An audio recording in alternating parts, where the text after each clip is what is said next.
is the next problem. So between 1 and 31, m numbers have been inserted in such a way that the ratio of 7th term and m minus 1th term is 5:9. Then what is the value of m? Okay. So your first term is 1. So between 1 and 31, we want to insert m numbers.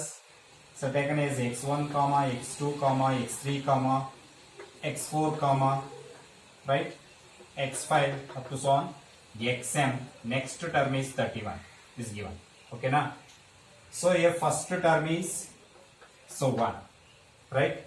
31 is what? 31 is m plus 2th term. M plus 2th term. So totally m terms are there here, unknown terms.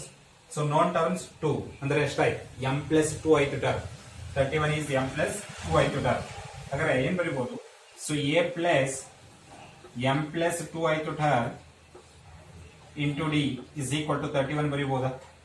ನೋಡಿ n term ಅಂದ್ರೆ a plus n minus 1 into d ಬರಿತೀವಿ. m plus 1 terms ಅಂದ್ರೆ m plus 1th term ಅಂದ್ರೆ a plus m plus 1 minus 1 into d ಬರಿತೀವಿ. ಅದೇ ರೀತಿ m plus 2th term ಅಂದ್ರೆ a plus m plus 2 minus 1 into d is equal to 31 ಬರಿತೀವಿ. ಕರೆಕ್ಟಾ? ಅಂದ್ರೆ ಏನಾಯ್ತು? a plus m plus 1 into d is equal to 31. So a is already known 1. ಅಂದ್ರೆ ಏನಾಯ್ತು? So 1 plus m minus 1 into d is equal to 31.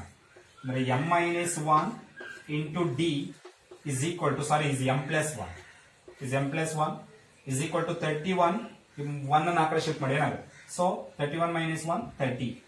So what is d? So d is equal to 30 divided by m plus 1. This one data ಇರಲಿ. ಅವನ ಬೇಕಾಗುತ್ತೆ ಮುಂದೆ ಬೇಕಾಗುತ್ತೆ. Next ಏನು ಕೊಟ್ಟಿದ್ದಾನೆ? 7th, the ratio of 7th term and m minus 1th term is 5:9 ಅಂತ ಕೊಟ್ಟಿದ್ದಾರೆ. ಬರ್ಕೊಳ್ಳೋಣ ಅದನ್ನ. So 7th term, the ratio of 7th term and xm minus ಅಂದ್ರೆ m minus 1th term ಅಂದ್ರೆ tm minus 1 ಅಂತ ಬರೀಬಹುದು. ಹೌದಾ? So m minus 1th term is equal to 5:9. 5:9. The ratio of 7th term and xm minus 1th term is 5:9. ಕರೆಕ್ಟಾ? So ನೋಡಿ ನಮಗೆ definition of A P ಗೊತ್ತು. Definition of A P ಏನ್ ಹೇಳುತ್ತೆ ಅಂತಂದ್ರೆ the difference between any two consecutive term is always is equal to D ಅಂತ ಹೇಳುತ್ತೆ. So ಯಾಕೆಂದ್ರೆ ನಾವು D is the common difference ಅಂತ ಫಿಕ್ಸ್ ಮಾಡ್ಕೊಂಡಿದ್ವಿ ಅದಕ್ಕೋಸ್ಕರ.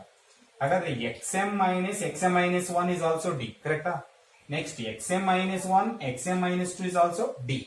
ಹಾಗಾದ್ರೆ ಏನ್ ಬರೀಬಹುದು? 30 xm. So ಇದೇನಾಗುತ್ತೆ? xm plus 1 is xm ಆದ್ರೆ is xm plus 1, right?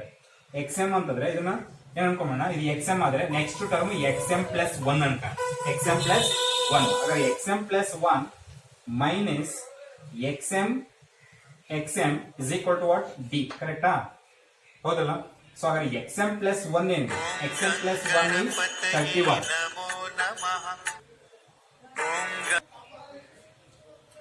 So okay. So xm plus 1 is 31 minus xm is equal to d. ಹಾಗಾದ್ರೆ 31 is equal to xm plus d. So 31 minus again xm ಏನಂತ ಬರೀಬಹುದು ನೋಡಿ. So ಇಲ್ಲಿ ಇನ್ಲಿ term ಏನಿರುತ್ತೆ? ಇದು ಇನ್ಲಿ term xm minus 1 ಇರುತ್ತಾ? ಇದು ಇನ್ಲಿ term xm minus 1 ಇರುತ್ತೆ. ಅಂದ್ರೆ ಏನ್ ಬರೀಬಹುದು? xm minus 1 is also d ನ. ಹಾಗಾದ್ರೆ so what is xm? xm is equal to xm minus 1 plus d ಅಂತ ಬರೀಬಹುದಾ? ಅಂದ್ರೆ ಇದು xm can also be written as xm minus 1 is a plus d. Already 1 d ಇದೆ. ಕರೆಕ್ಟಾ ಬರ್ದಿರೋದು? ನಾನು just definition of A P ಬರೀತಿದ್ದೀನಿ ಅಷ್ಟೇ. is the difference between any two consecutive term is d. So xm plus 1 minus xm is d. So xm plus 1 is 31 minus xm is equal to d. So 31 keep here. So minus xm shifted to the right hand side, it becomes plus. So 31 is equal to xm plus d. So again we write the definition of AP. The difference between any two consecutive term is d. The xm minus 1 is d. So what is xm? xm minus 1 plus d. Right? ಅಂದ್ರೆ ಏನಾಯ್ತು? So 31 so D plus D ಅಂದ್ರೆ X M plus line ಬರೀಬಹುದು ಇವಾಗ X M minus one plus D. ಹಾಗಾದ್ರೆ in the place of X M minus one plus D ಅಂತ ಬರೀಬಹುದಾ? ನೋಡಿ ಇಲ್ಲಿ ಡಿ ಪ್ಲಸ್ ಡಿ ಏನಾಗುತ್ತೆ, ಸೊ ಮೈನಸ್ ಟು ಡಿ ಆಯ್ತು. ಸೊ ಟು ಡಿ ಆಯ್ತು, ಅದನ್ನ ಈ ಕಡೆ ತಗೊಂಡ್ಬಂದ್ರೆ minus two D is equal to what, X M minus one. ಓಕೆನಾ? ಸೊ ಇದನ್ನೇನು ಅನ್ಕೊಳ್ಳಿ, ಇಸ್ ಕಾಲ್ಡ್ ಆಸ್ ಈಕ್ವೇಶನ್ 1 ಅನ್ಕೊಳ್ಳಿ. Is called as equation 1. ಹೌದಾ? ಇಸ್ ಕಾಲ್ಡ್ ಆಸ್ ಈಕ್ವೇಶನ್ 2 ಅನ್ಕೊಳ್ಳಿ. ಸೊ ಈಕ್ವೇಶನ್ 2 ಸಬ್ಸ್ಟಿಟ್ಯೂಟ್ ಇನ್ ಈಕ್ವೇಶನ್ 1 ಆದ್ರೆ ಏನಾಗುತ್ತೆ? So equation 1 using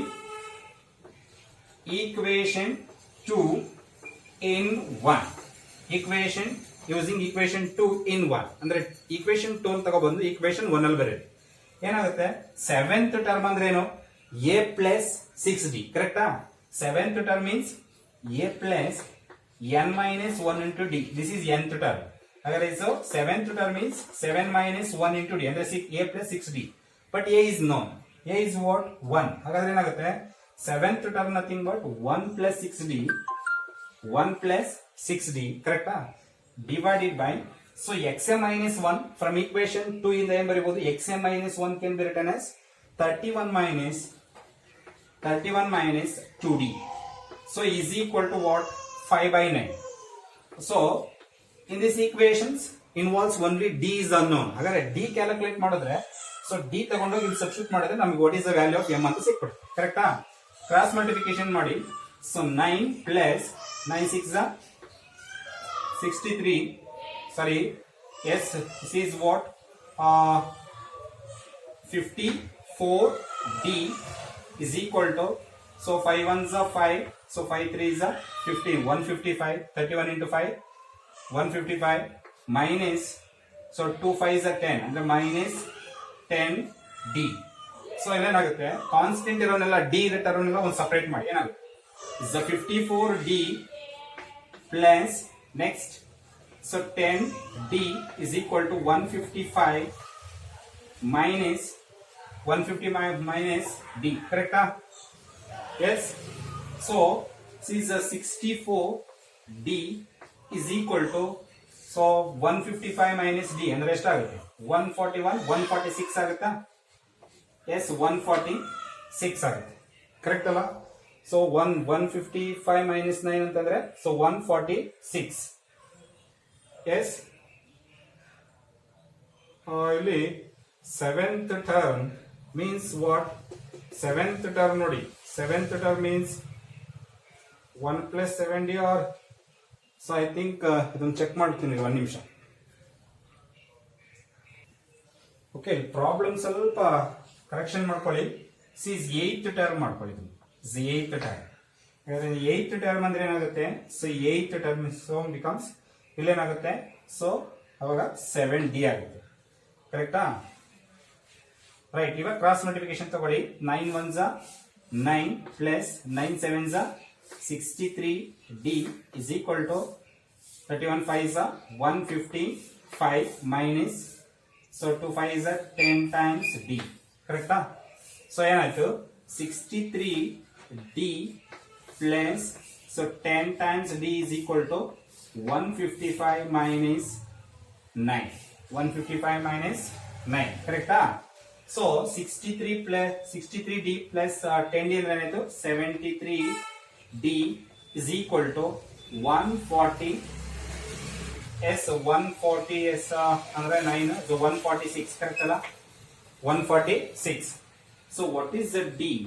d is equal to 146 divided by 73 ಅಂದ್ರೆ 73 2s ಏನ್ ಬರುತ್ತೆ ನೋಡಿ, 73 1s 73, 73 2s ಅಂದ್ರೆ 70 plus 70 140, 3 plus 3 6. yes, 73 2s 146 ಅಂದ್ರೆ d is ಏನಾಯ್ತು, ಕಾಮನ್ ಡಿಫರೆನ್ಸ್ ಇಸ್ 2 ಆಯ್ತು.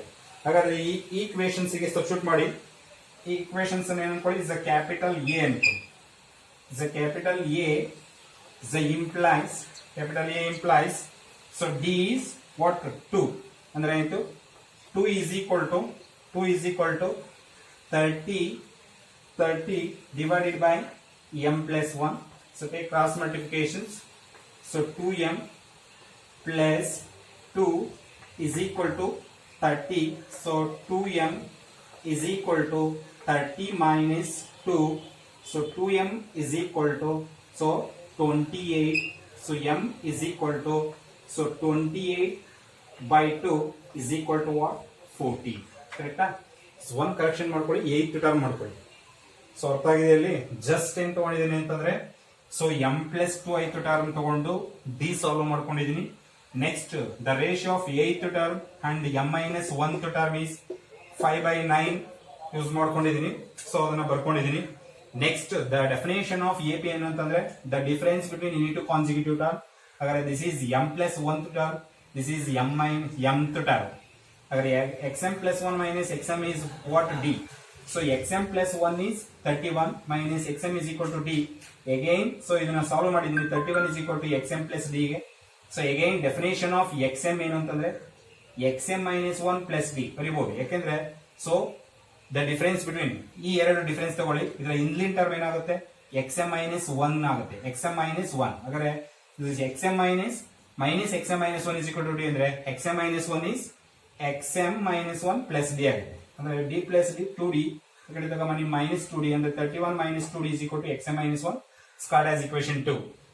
equation 2 ಯೂಸ್ ಮಾಡ್ಕೊಂಡು equation 1 ಅನ್ನ ಬರೀರಿ. ಏನಾಗುತ್ತೆ? ಸೊ ಯೂಸಿಂಗ್ equation 2 in 1 ಅಂದ್ರೆ 1 plus 7d. 8th term means 1 plus 7d divided by xm minus 1 from equation 2 is 31 minus 2d. So 31 minus 2d 5/9 cross multiplication ತಗೊಂಡು ಏನ್ ಮಾಡಿದೀನಿ? d calculate ಮಾಡಿದೀನಿ. ಆ d ವ್ಯಾಲ್ಯೂ ತಗೊಂಡ್ಬಂದು ಈಕ್ವೇಶನ್ ಏನಲ್ಲಿ ಸಬ್ಸ್ಟಿಟ್ಯೂಟ್ ಮಾಡಿದೀನಿ. m value ಸಿಗ್ತಾ ಇದೆ, ನಾವು ಕ್ಯಾಲ್ಕುಲೇಟ್ ಮಾಡಬೇಕಾಗಿದ್ದು ಅದನ್ನ. ಓಕೆನಾ?